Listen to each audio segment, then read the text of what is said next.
Well, it's time now for another look at our Summer of Sequels series. And tonight we look into a movie that was a very long time in the making, really. Live Free or Die Hard marks the fourth installment of the Die Hard series with Bruce Willis. And the first time that we've seen one of these in more than a decade. So let's see how Live Free or Die Hard compares with its predecessors.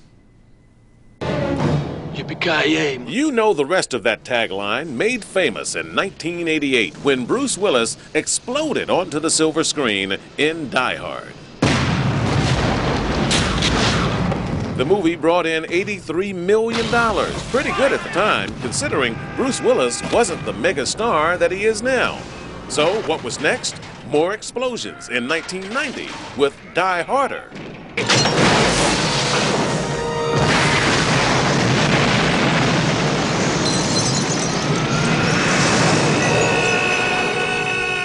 Harder took in more than $117 million at the box office, solidifying Bruce's role as John McClane and leading to yet a third movie, Die Hard with a Vengeance, which came out 5 years later. You guys play lottery? No? My wife buys me 2 tickets every week. For the last 10 years, plays the same 2 numbers all the time. I say, hey, why don't you play a different number? She goes, well, those are my lucky numbers. I got the tickets right here. Jeannie, they say timing is everything. Live Free or Die Hard, when the 1 and 2 and those movies came out, they were relatively close together. It's been 6 years now since we had the latest in the Die Hard installment. Is that too long? A lot of people, the conventional wisdom is that it is, but Bruce Willis is still on the radar. He still gets tabloid reports. He still looks terrific, and Die Hard it's for a different kind of audience, a little more sophisticated. What the studios are worried about, though, is a sophisticated audience, an older audience that doesn't go to the theater as much as, say, the younger crowd. They're banking on the fact that John McClane will still stand the test of time. Bruce is playing a guy who's still got the muscles, and I've touched Bruce's muscles. He's still got them. Just breathe. I am breathing. I'm can't stop shaking. It's the adrenaline. You're just scared. It'll pass. It's McClane's sense of humor, delivered through Bruce Willis, that has helped all of these movies, and may help this one, too.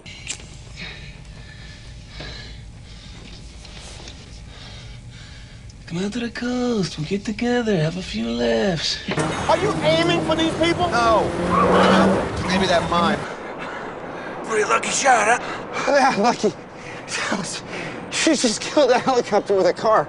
I was out of bullets. The early reviews of the film are calling it the rebirth of the action movie. Everyone knows that this is a huge bet, and they haven't been previewing it very much. Bruce Willis doesn't do many interviews, so there's the sort of suspense factor and the scarcity factor, and I think a lot of people will be curious to see it. Word of mouth will make or break that movie. Well, we had one of those rare opportunities to hear it straight from Bruce Willis when I sat down with him. John McClane, this is an action-packed film. Okay, there's a lot of stuff. You know, things are blowing up here and there. You guys are running here and there. And did you find this one any more challenging than any of the others, or pretty much the same on par? The goal, no, not the same on par. It really is, fortunately for us and for the audience,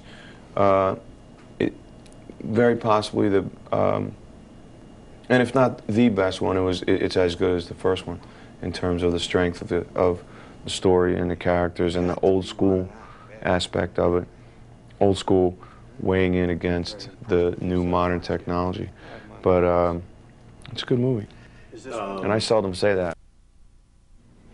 I went to a pre-screening to see a portion of the movie, and if you're a fan of action movies, you're really going to like this one because it's got plenty of it. By the way, you heard Jeannie mentioned in her clip that she has touched Bruce's muscles. Well, I interviewed him too, and just for the record, I did not touch his muscles. I did not. I want to make that real clear.